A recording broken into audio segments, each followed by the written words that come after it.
Hello and welcome to Module 2. It's a madness to flush treated scarce water and to deal with these pressures that are emerging. Let us unpack the problem and the opportunity and share some of the standard engineering processes in very simple forms. On average, a human being or a person uses close to 6 to 9 liters of water to flush.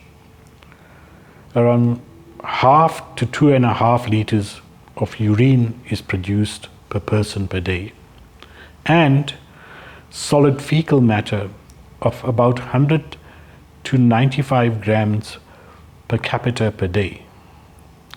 Together, this is about 3 liters by volume of human waste produced by an individual per day. We take this 9 liters of water and we mix it to transport this human waste through the flushing mechanisms and the sewer systems.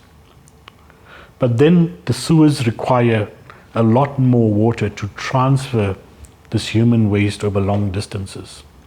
So in total, with the bath water, dishwashing, showering, etc., we consume around 200 liters per person per day, which we are using to transfer human waste through the sewer system to its endpoint, where it can be treated safely.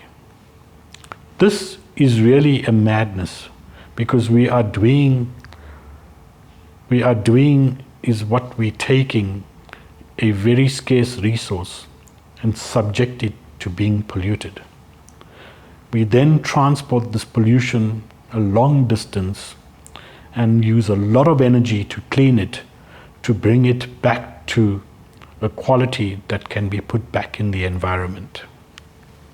But this paradigm needs to change, especially in a water-constrained environment. Rather than seeing human excreta, feces and urine as a pollutant or a waste, the new paradigm talks about human waste and urine being a major global opportunity and resource. So let us look at this new paradigm and this new sanitation models, which start evolving away from this old sanitation model where the output was only water and sludge, safe water and sludge. In the new input model is about water, feces and urine that goes through very new toilet processes that generate outputs that are value-based products or resources. We call them sanitation resources in the form of fuel, fertilizers, oils, nutrients, etc., and products such as biochar, but also harnessing and harvesting the effluent to be reused back for other purposes, including flushing. To give effect to this paradigm, we have to give credit to Uncle Bill Gates. About 11 years ago, he introduced a great big grand challenge for Reinvent the Toilet. The premises around this was that there was no good sanitation solutions that was aspirational to poor people in the developing world that could close the gap on sanitation and water-related diseases. So he put in $100 million investment to a program on reinventing the toilets for the future. The paradigm was simple, was to develop a new generated non-sewage sanitation system for a range of use cases. Different sizes, different capacities, from a household and for a rural settlement, for a multiple apartment building, for big estates, for industrial centers, this technology was supposed to cover all those circumstances. The main emphasis behind this non-sewage sanitation technology paradigm was to bring technologies that did not require to be connected to a sewer, that did not require large amounts of water to convey human waste.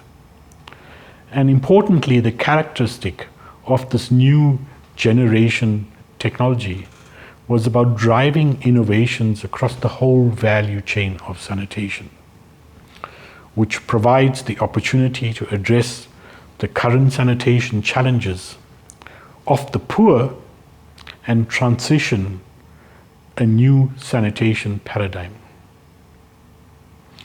like moving towards the opportunities and pathways of energy and resource efficiency, but also promoting resource circularity. And this means that new sanitation model can contribute to stimulating a sanitation economy. But the real outcome is to offer equity and dignified sanitation to all, that eliminates this issue of where you are born determines the sanitation technology you receive. It was envisaged that this new sanitation solutions would be water and resource efficient.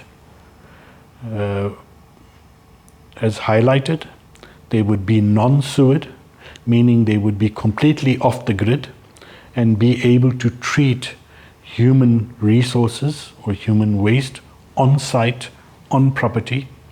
They could also be communal and decentralized solutions. But the important thing is that they are not connected to a sewer and they do not need large amounts of water for conveyance. The opportunity in the technology around sanitation offers resource treatment recovery and beneficiation solutions in terms of opening up the circular pathway.